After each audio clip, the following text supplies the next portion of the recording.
Bom dia a todas as pessoas aqui presentes. Meu nome é Isabela Saraiva de Queiroz. Eu sou professora do programa de pós-graduação em psicologia da Universidade Federal de São João del Rei, que fica no estado de Minas Gerais, no Brasil. Eu gostaria de agradecer imensamente o convite para participar deste congresso da Universidade Santo Tomás, dessa conferência de encerramento. Agradeço em especial a professora Aida Cabreira Lozano, minha parceira de pesquisa no convênio de trabalho que nós temos realizado já há quase 2 anos entre a Universidade Santo Tomás e a Universidade Federal de São João del Rei.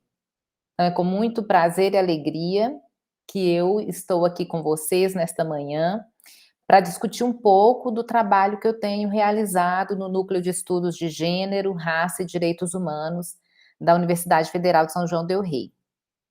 Bem, a minha fala hoje vai girar em torno das perspectivas decoloniais que orientam as nossas possibilidades de escuta na pesquisa qualitativa, né, do que eu estou chamando aqui de escuta da diferença.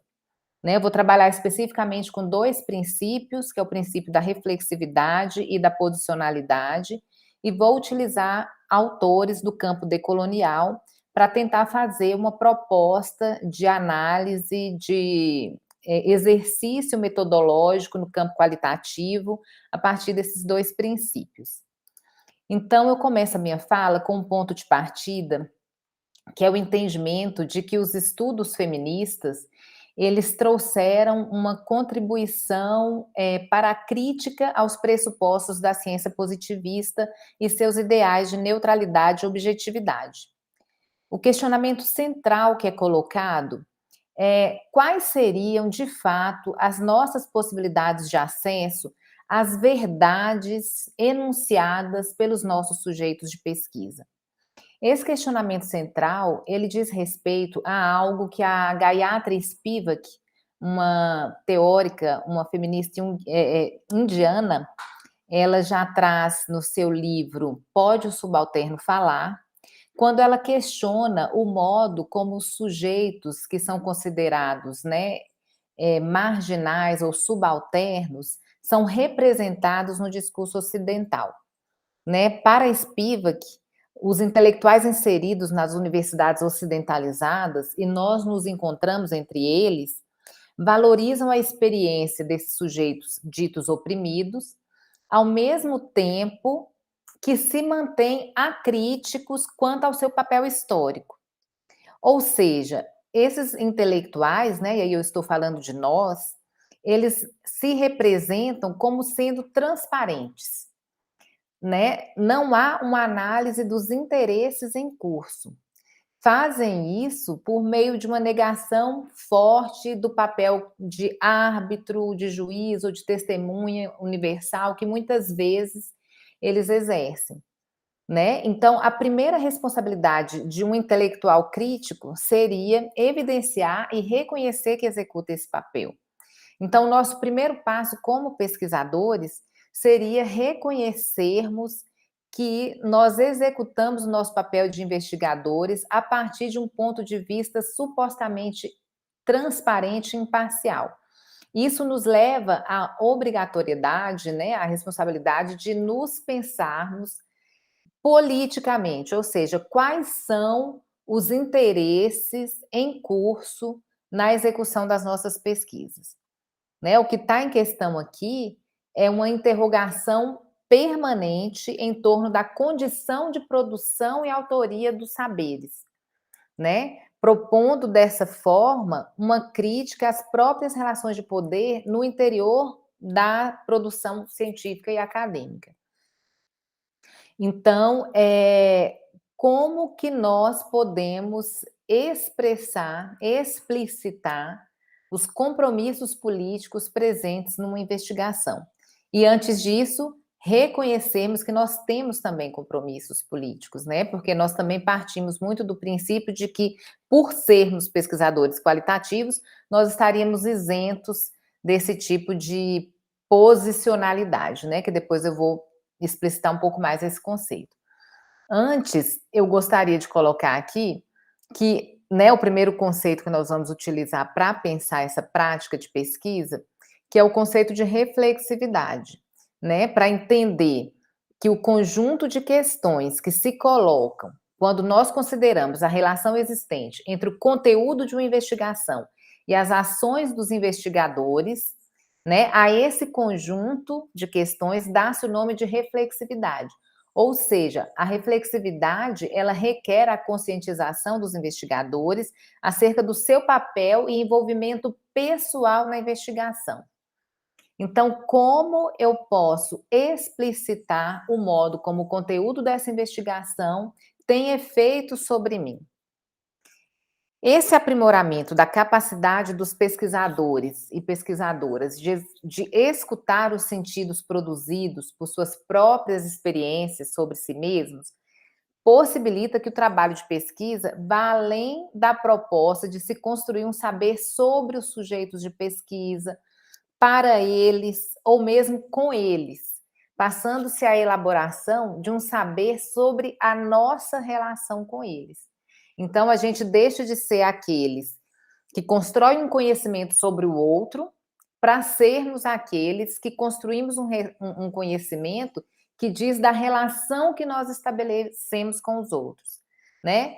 E essa é a experiência sobre a qual nós podemos ser legítimos enunciadores. Qualquer outro tipo de enunciação que nós façamos, ela vai dizer muito mais de uma interpretação nossa sobre o outro do que de fato sobre o que está em curso nessa relação. Então, daí a importância de nós nos colocarmos pessoalmente como parte da produção do conhecimento que o outro tem sobre si mesmo e que nos afeta e que afeta o conhecimento que nós temos sobre nós mesmos.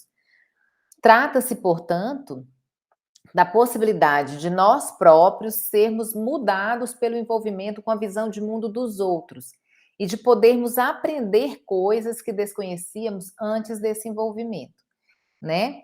A Saba Mahmood, que é uma teórica egípcia, ela discute o modo como nós somos convidados, né, nessa pesquisa qualitativa feminista e decolonial, a escutar esse outro, esse diferente, de modo que nós possamos, inclusive, sermos deslocados das nossas próprias cosmovisões, né? E ela explicita os desafios postos nesse movimento, fazendo uma crítica, inclusive, a alguns tipos de feminismos, né? Aos feminismos que ela chama de liberais ou liberatórios, que vão fazer interpretações da realidade de mulheres que vivenciam contextos muito distantes do contexto ocidental a partir de seus próprios pressupostos. Ela faz essa leitura num trabalho que ela executa com mulheres egípcias, né, islamistas, né, islâmicas, e sobre o uso do véu, né? Então, o hijab, qual é a experiência que essas mulheres têm com o véu, como elas constroem essa experiência e como nós, mulheres ocidentais, podemos conseguir ouvir essa experiência que o outro se refere, né? Ainda que ela seja extremamente distante das nossas possibilidades de entendimento, né? A Spivak também, como uma teórica pós-colonial, ela traz esse impedimento, né? Então, quando ela se questiona, pode o subalterno falar? E se a gente faz a leitura do livro, lá no final, eu vou dar um spoiler aqui, ela responde que não, né? Porque mesmo quando ele fala, nós não conseguimos ouvir, ela está dizendo exatamente dessa distância, né? Dessa separação que existe entre a produção de conhecimento a partir de cosmovisões e cosmologias muito distantes umas das outras. E ela propõe alguns caminhos para a gente, então, fazer a escuta dessa diferença, que é o que eu vou falar um pouco mais à frente. Bom, então, nesse caminho de trabalho com a reflexividade, é importante recorrer à experiência. A experiência, ela se torna central para a compreensão do sujeito sobre si mesmos e para a nossa compreensão sobre os sujeitos. No entanto, recorrer à experiência né, ainda que tenha se mostrado uma estratégia teórico-metodológica habitual nas pesquisas em psicologia, traz um desafio. Por quê? Muitas vezes busca-se com isso o encontro com a evidência da experiência, que supostamente poderia oferecer a verdade sobre os acontecimentos. Contudo, precisamente esse tipo de apelo à experiência como evidência incontestável e como um ponto originário de exploração enfraquece a sua utilização como conceito central nas metodologias feministas, porque tomam como evidentes as identidades daqueles cujas experiências estão sendo documentadas e assim naturalizam-se as diferenças. Então, o conceito de experiência, ele tem que ser usado com muita parcimônia e com um entendimento muito claro do que essa experiência como produção e não como realidade, né? Se nós tomamos a experiência como uma verdade ou uma realidade incontestável, nós passamos a trabalhar a partir da naturalização de identidades e de diferenciais, né? De identidades diferenciais. Sobre essa naturalização das diferenças, cabe dizer ainda que o sistema moderno colonial de gênero, ele produziu categorias universalizantes através dos quais aprofundou-se o uso de dicotomias hierárquicas e de lógicas categoriais definidoras das experiências dos povos colonizados. Então, o Ramon Grossfogel, quando ele discute a construção do racismo e do sexismo epistêmicos, né, e que ele mostra como a própria ideia de raça é uma produção do sistema moderno colonial, ele indica, né, esse fato de que raça tornou-se uma categoria universal, né, que nos serve para fazer uma leitura ampla dos acontecimentos, dos fenômenos sociais, mas que é uma categoria importada e produzida no interior do sistema moderno colonial. Da mesma forma, a categoria gênero também é uma categoria produzida no âmbito ocidental, no âmbito do sistema moderno colonial, né? E produz as noções de homem, mulher e de masculino e feminino a partir de cosmovisões específicas, né? Cosmovisões ocidentais. Então, a Maria Lugones, que é uma teórica argentina e um importante nome do feminismo decolonial aqui na América Latina, ela nos alerta para o modo como as categorias de raça e gênero foram produzidas a partir dessa lente ocidentalizada. Do mesmo modo, a Oti Curiel salienta a necessidade de se pensar o quanto essas categorias são ou não úteis para pensar as experiências de grupos históricos específicos. Por quê? Porque muitas vezes nós tomamos gênero como categoria universal para fazer a leitura de contextos onde as diferenças de gênero, né, as especificidades no campo do gênero são lidas a partir de outras cosmovisões. Um bom exemplo sobre isso pode ser encontrado nos desenvolvimentos teóricos da Oyeronke Oyumi, que é uma filósofa africana, né, uma teórica africana, uma feminista africana, e que trabalha com a conceituação de gênero nas sociedades africanas, indicando, por exemplo, que ao contrário do que acontece nas sociedades ocidentais, onde gênero coloca a mulher sempre numa referência, né, a noção de ser esposa, onde o ser esposo, o conceito de esposa é central na constituição da mulher. Nas sociedades africanas, a referência central para a constituição da mulher é a do ser mãe, né? Então, a categoria mãe é mais relevante do que a categoria esposa nas sociedades africanas para pensar o gênero, né? Aí, como um exemplo da importância de nós relativizarmos, né, o uso dessas categorias de modo universalizante. Bom, então retomando, né, o que a gente estava dizendo? Que o uso da experiência como uma verdade, ele tem que ser revisto, né, porque a Rowan Scott, né, num texto muito clássico dela chamado Experiência, né, a experiência, ela chama atenção, né, exatamente para a importância de nós compreendermos que mais do que as diferenças identitárias, são os processos históricos que, através do discurso, posicionam os sujeitos de pesquisa e produzem suas experiências. Então, desse modo, não são os sujeitos que têm a experiência, né? Sujeitos que estariam constituídos e que daí têm uma experiência. Não. Os sujeitos são constituídos através da experiência. Então, a experiência, ela é uma constituição que se dá num processo histórico vivenciado por um sujeito, também ele histórico. Então, ela não diz respeito a uma verdade incontestável prévia, né?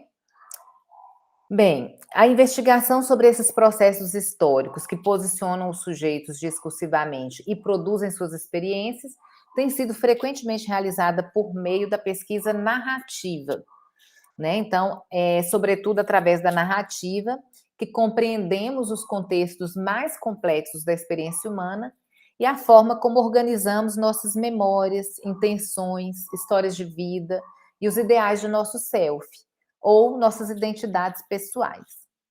Essas práticas discursivas podem ser compreendidas, então, como as diferentes maneiras pelas quais as pessoas, através do discurso, produzem realidades psicológicas e sociais.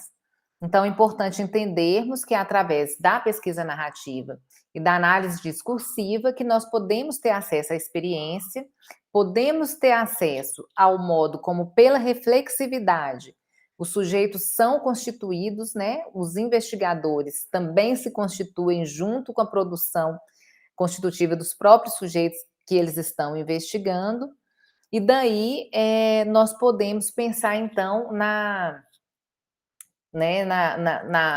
conquista, né? Eu vou usar esse termo, na conquista deste ideal de reflexividade, desse princípio de reflexividade, como princípio norteador da pesquisa qualitativa, porque ele demonstra o modo como o conhecimento é produzido na relação dos investigadores com seus sujeitos de pesquisa, na construção de realidades que são históricas e discursivas, produzidas através do discurso, né, e da constituição da experiência. Bom, tendo falado, então, sobre reflexividade, eu queria introduzir agora o segundo conceito, né, que é o conceito orientador da minha fala e do entendimento que eu quero trazer aqui para vocês acerca da posição do investigador qualitativo, que é o conceito de posicionalidade. Então, a posicionalidade, ela trata-se da compreensão do modo como os grupos são localizados no âmbito das relações de poder. Lembrando que, mais do que pensar essas categorias como descritivas da identidade aplicada aos sujeitos, trata-se da necessidade de entender as categorias de raça, gênero, classe e sexualidade como elementos da estrutura social que emergem como dispositivos fundamentais que favorecem as desigualdades e criam grupos. Então, essas posições que se constituem em locos sociais específicos, elas dizem menos da identidade do sujeito e mais do modo como as desigualdades sociais e as relações de poder são construídas numa sociedade. Então, quando eu penso assim, qual é a minha posição como uma mulher negra no contexto brasileiro, né, do ano 2021? Então, eu estou me localizando socialmente, eu constituo um sujeito que compartilha com outros de um loco social específico, que é o de ser uma mulher negra, heterossexual, cisgênero, no contexto brasileiro de 2021, e isso mais do que criar uma identidade pessoal, uma categoria identitária para mim, isso me localiza no interior de um grupo que funciona, né, se localiza, que está inserido dentro de relações de poder produtoras de desigualdades.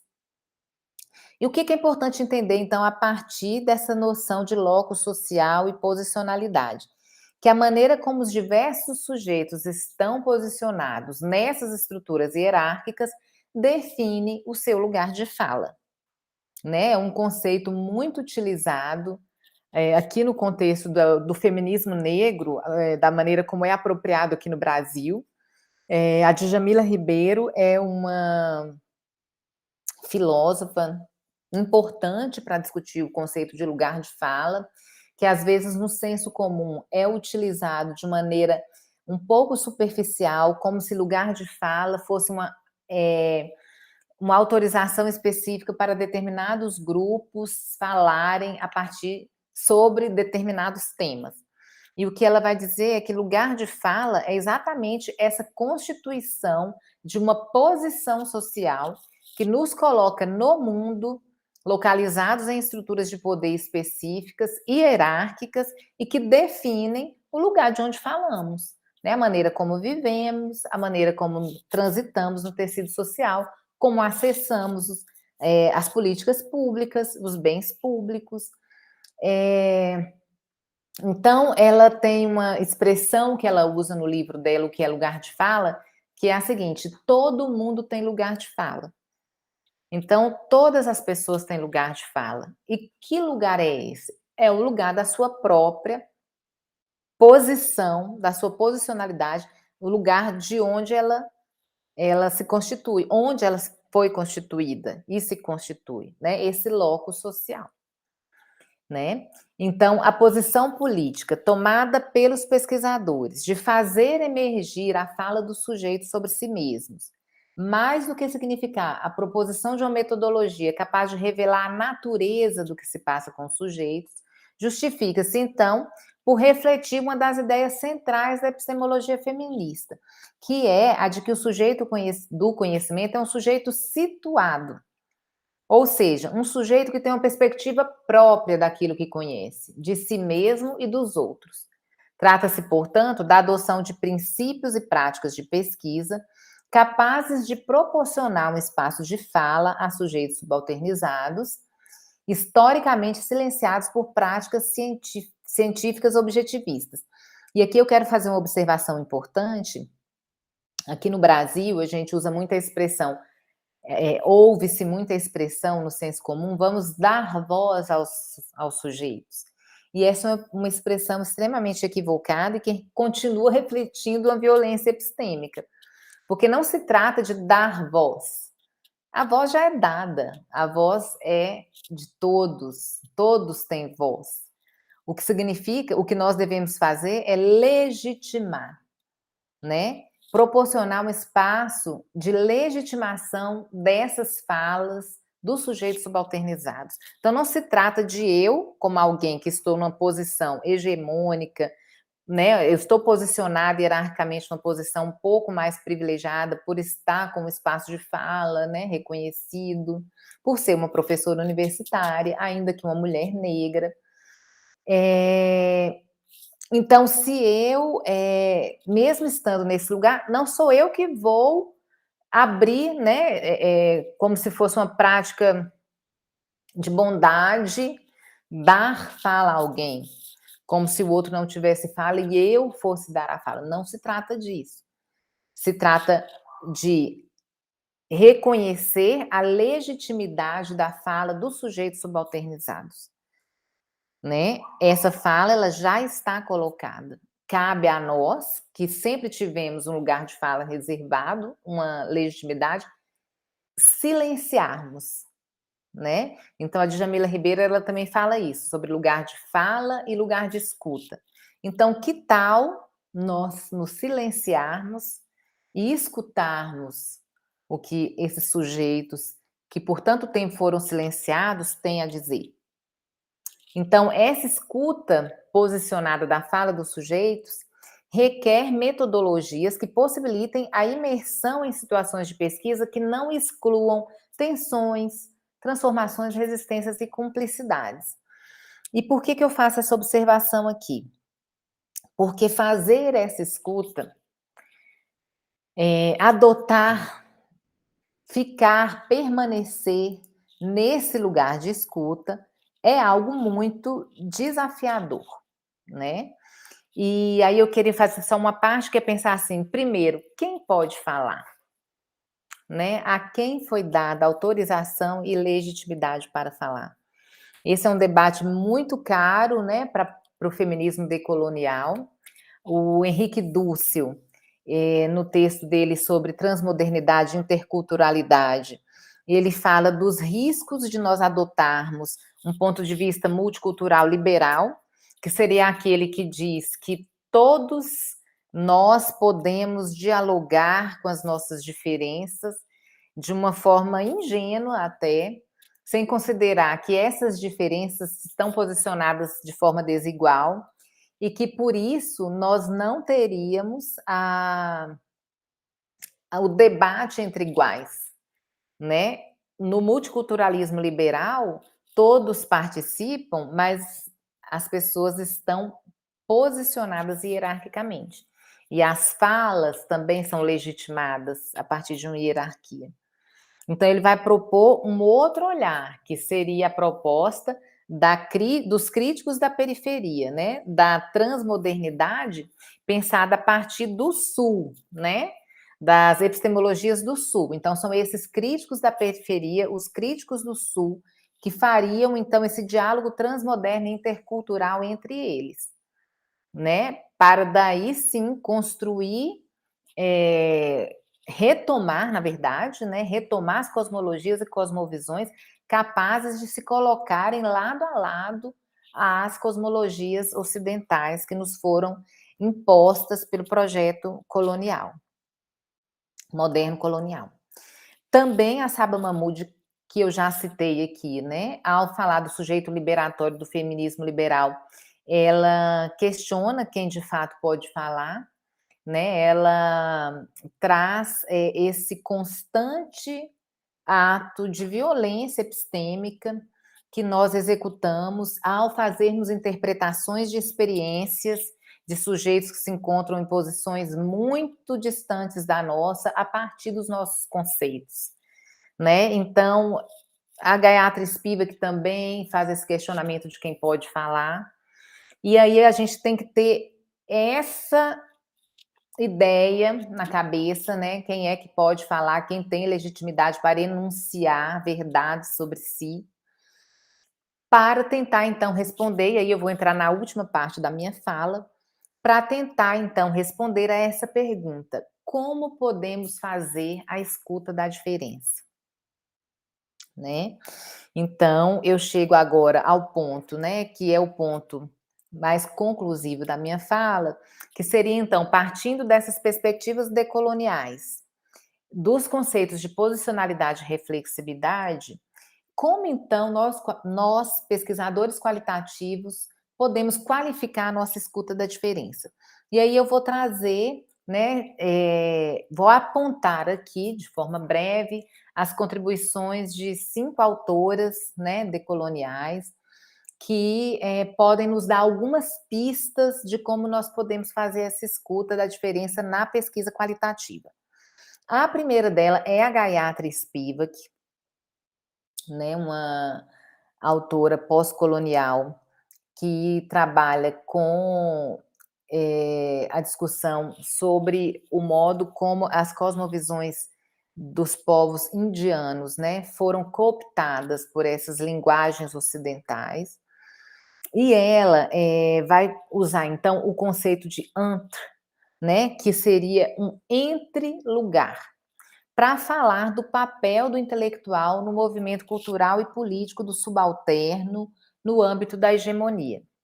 Ela aponta que esse entre-lugar, esse lugar que fica entre, essa posição intermediária, ela funciona como uma posição amortecedora que se coloca entre o povo, que seria então os povos indianos, e os grandes grupos dominantes macroestruturais.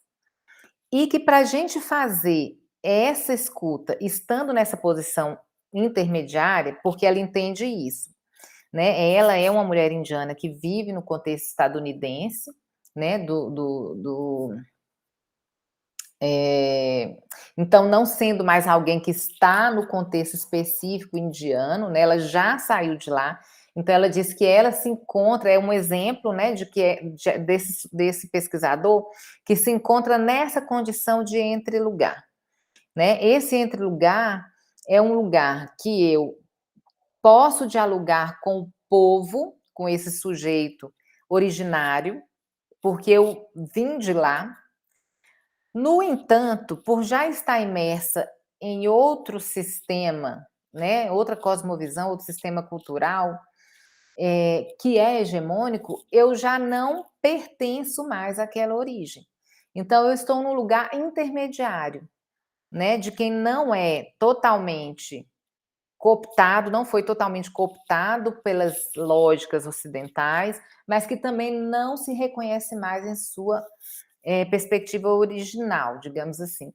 Então, esse entre-lugar que é o lugar mais produtivo para se fazer a escuta da diferença. Todas as autoras que eu vou citar aqui vão falar exatamente dessa mesma posição. A Gayatri Spivak usa esse conceito do entre-lugar, e ela disse que algo importante para quem está nesse entre-lugar, que seria a posição da intelectual colonizada, é que a gente deve reconhecer que nós temos a possibilidade de escuta do subalterno, ainda que não mais nessa pureza originária, mas que essa escuta só é possível apenas quando feita de forma atenta à sua impossibilidade. Então tem um paradoxo aí, né? Tem um jogo, que é pensar o seguinte: quanto mais eu sei que eu não sou capaz de escutar esse outro em sua originalidade, mais isso se torna possível, né? Então essa escuta ela se torna possível apenas quando feita de forma atenta à sua impossibilidade, né? Então esse lugar do entre, que está exatamente nessa construção do dentro e do fora, ele também é colocado por outras autoras, né? A Patrícia Hill Collins, que é uma feminista negra, norte-americana, ela usa o conceito de outsider within, né, que no Brasil nós traduzimos como forasteira de dentro, para dizer também dessa posição, né, de alguém que é estranho estando dentro, estando inserido, né, o estranho de dentro, o forasteiro, né, a forasteira de dentro, a outsider within, que é exatamente essa posição que possibilita que você compartilhe dos grupos originários, referências específicas dos grupos originários, ao mesmo tempo que você é alguém que você já se constituiu fora dali. Então você está falando do seu grupo originário, né? Mas você é forasteira, você é estranha. Então você é uma forasteira de dentro que pode estar lá. E ela coloca que esse ponto de vista ele é único, né? E que ele tem um status muito privilegiado na pesquisa. Se durante algum tempo essa ideia de pertencimento aos grupos estudados, né? Se nas perspectivas mais positivistas da ciência, isso já foi visto como um demérito, como algo que poderia produzir um viés na pesquisa qualitativa, especificamente na pesquisa qualitativa dentro das epistemologias feministas, essa posição ela é uma posição valorizada, porque ela permite que você constitua, né, relações de proximidade e distanciamento, que você guarde uma certa estranheza necessária, né, para poder ver padrões que dificilmente poderiam ser percebidos por aquelas pessoas que estão imersas nas situações. Você guarda também uma posição de forasteira, que permite a abertura das pessoas de uma maneira que elas não costumam fazer com quem está inserido no seu grupo. Então, essa posição de marginalidade é uma posição muito frequentemente associada à criatividade e muito produtiva no sentido da percepção das especificidades desse grupo e disso que eu aqui estou chamando de uma escuta da diferença. Seria a segunda contribuição. A terceira contribuição é da Glória Anzaldúa, que é uma teórica mexicana, né? A Oti Curiel, que eu citei antes também, eu não falei a nacionalidade, ela é colombiana, né? Eu acho que sim, não sei se eu estou enganada. A Glória Anzaldúa, ela fala também da consciência mestiça, que é uma indicação, né, de uma identidade que é diferente do hibridismo cultural, ancorado apenas nas noções de assimilação, assimilacionistas, né, identitaristas, mas que diz respeito a uma posição onde eu sou constituída por referências diversas que são fronteiriças, né? Então ela vai falar das intelectuais de fronteira, né? Esse lugar do mestiço aqui é diferente do mestiço no Brasil, que no Brasil o mestiço ele serviu muito a um projeto de embranquecimento, né? Então essa noção de mestiçagem no Brasil, ela serviu muito a um projeto, né, de suposta democracia racial que atrasou enormemente o nosso debate racial no Brasil. A mestiça aqui da Glória Anzaldu, ela tem mais relação com a ideia de fronteiriça, aquela que se localiza no lugar que também a Maria Lugones chama de locus fraturado da diferença colonial, que é esse lugar quebrado, fraturado, esse lugar onde tem opressão e tem resistência, esse lugar onde eu caibo e não caibo, esse lugar onde eu oprimo, mas ao mesmo tempo eu resisto à opressão, né? Então, este é um lugar produtivo e criativo para a escuta dessas originalidades que vivenciam, né, experimentadas nesse âmbito da diferença colonial, né? A Maria Lugones, então, que seria a quarta referência aqui para nós, ela diz que essa operação ela só pode ser realizada a partir de uma perspectiva de subalternidade, de descolonização e, portanto, a partir de um novo terreno epistemológico,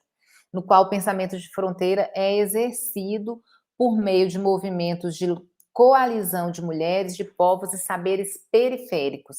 Então, tanto a Glória Anzaldúa quanto a Maria Lugones, elas exaltam muito essa posição da intelectual de fronteira, né, dessa intelectual subalterna, das intelectuais, né, terceiro-mundistas, do Sul, né, aí a gente pode usar alguns conceitos a depender de cada campo teórico que nós estejamos. E, por fim, o Henrique Dussel, né, dentro da lógica que eu já falei também, dessa construção da transmodernidade a partir de um pluriverso, né, de uma interculturalidade que se dá na construção de projetos de coalizão desenvolvidos por críticos da periferia, né, que também seria um campo de possibilidades para a escuta da diferença e para a produção da legitimidade dessas falas na construção de um pluriverso transmoderno aí a partir do giro decolonial, né, que é a proposta aí do campo decolonial e do feminismo decolonial. É este, portanto, nosso desafio ao pensarmos o lugar das intelectuais, né? Aqui eu estou dizendo no feminino, para fazer uma marcação também da importância, né, do entendimento do gênero como algo, como um marcador significativo no campo da produção acadêmica científica, né? Porque o lugar das mulheres dentro das lógicas acadêmicas e científicas, ele ainda é um lugar em constituição, né?